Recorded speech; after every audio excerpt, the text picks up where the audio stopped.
আমরা এখন রেগুলাইজার ডিভাইস কীভাবে ইউজ করে সেটা দেখব। তো এমডিআই আর ডিপিআই এর মধ্যে কী ডিফারেন্স সেটা আমরা জানি, সেই ডিফারেন্সে বা আলোচনায় আমরা যাচ্ছি না। এই ক্যাপসুল মানে ডিপিআই, তাই না, ড্রাই পাউডার ইনহেলার, আমরা শুধু টেকনিকের মধ্যে সীমাবদ্ধ থাকি। কারণ এই ডিভাইস এই দেখেন আপনি এইভাবে খোলা যায়, ঠিক আছে, এভাবে বন্ধ করা যায়। কারণ তো দেখি পুরোটা খোলেন, পুরোটা খুলতে হবে। আপনি যদি এই যে এতটুকু খোলেন, অর্ধেক খোলেন, তাহলে দেখবেন যে ক্যাপসুলটা এখানে ঢুকবে না। তাহলে আপনি কী করবেন, পুরোটা করবেন, যা আর নিচে যাচ্ছে না। অথবা এখানে একটা এই যে অ্যারো চিহ্ন আছে, তীর চিহ্ন আছে, দুইটা তীর একসাথে একরকমভাবে থাকে, হ্যাঁ, মুখোমুখি থাকে। এখন এটা দেওয়ার আগে তোমাকে দেখতে হবে যে উনি যে শ্বাস নিবে ওনার ইন্সপিরেটরি ক্যাপাসিটি আছে কিনা। দেওয়ার আগে না, আমরা যখন প্রেসক্রিপশন করবো তার আগেই দেখে নেবো। কিনানোর পদ্ধতি বলে যে আপনার নাই তারপর, কিন্তু আমরা মুখে দিয়ে টান দেন সেটা বলার আগেই আমরা দেখি ওনাকে দিয়ে একটু প্র্যাকটিস করাবো যে মুখে নিয়ে আপনি একটা টান দিবেন। এই দেখেন আপনি এইভাবে একটা টান দিবেন, টান দেন তো দেখি, ভেরি গুড। আপনি যখন এটা মুখে দিবেন তখন এইভাবে টান দিবেন, দিয়ে 10 সেকেন্ড দৌড়টা আটকে রাখবেন। বলতে হবে অনেকে কী করে ভালো টান দেয়, দিয়ে ফেলে দেয়। তো দেখো এই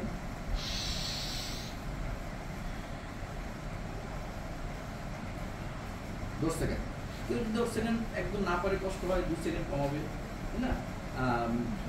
মানে সে যতক্ষণ পর্যন্ত কমফোর্টেবল থাকে, অথবা 10 সেকেন্ড উনি ধরে রাখবে। এখন একটা ক্যাপসুল পেশেন্টকে দিয়েই করা হয়। একটা ক্যাপসুল দেখি ওনাকে দিয়ে আমরা করাচ্ছি। কী আছে ভিতরে দেখেন তো, পাউডার আছে, তাই না? পাউডার আছে। পাউডার যে সাদা অংশটা, মানে যেটা দিয়ে বাইরে দিয়ে দেখা যায়, এটা নিচের দিকে রাখতে হবে।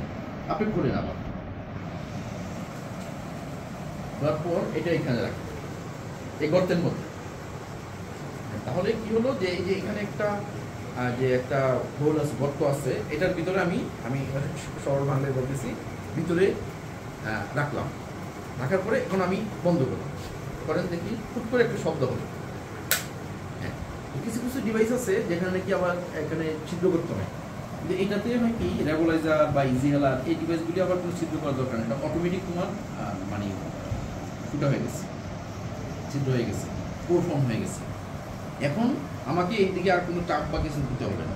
আপনি কী করবেন, এটা মুখে নিয়ে এই যে এতটুকু, মুখে মানে কি, অনেকে কী করে ঠোঁটের বাইরে রাখে, অনেকে আবার কী করে অনেক একদম ভিতরে দিয়ে দেয়। এটা না করে আপনি ঠোঁট এবং দাঁতের ভিতরে নিতে, এটা তো ভিতরে দিবেন, দিয়ে যেভাবে শ্বাসটা নিচ্ছেন এইভাবে শ্বাস নেবেন।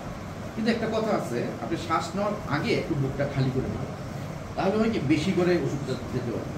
দেখেন খালি করলাম, খালি করে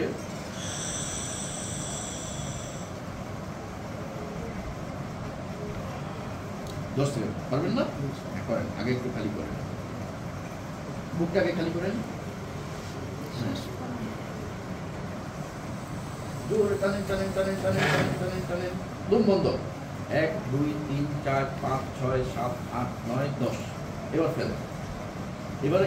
এবার আপনি কি করবেন, এদিকে তাকাবেন, এদিকে দেখেন যে খালি হয়ে গেছে। অথবা আপনি তারপরে তো খুলবেন, এটা আমি খুলে দেখাই। হ্যাঁ, এইভাবে আমরা খুলবো। আবার দেখেন এইভাবে খুললে কিন্তু পড়তেছে না ক্যাপসুলটা, অর্ধেক। এটাকে একদম পুরোটা করতে হবে, পুরোটা খুললে এই পড়ে গেছে, পড়ে যাওয়ার পর খালি হয়ে গেছে। তো উনি তো খুব ভালো পারছে, সবাই একটা হাততালি দাও। ঠিক আছে, এইভাবে আমরা রেগুলাইজার পেশেন্টকে দেওয়া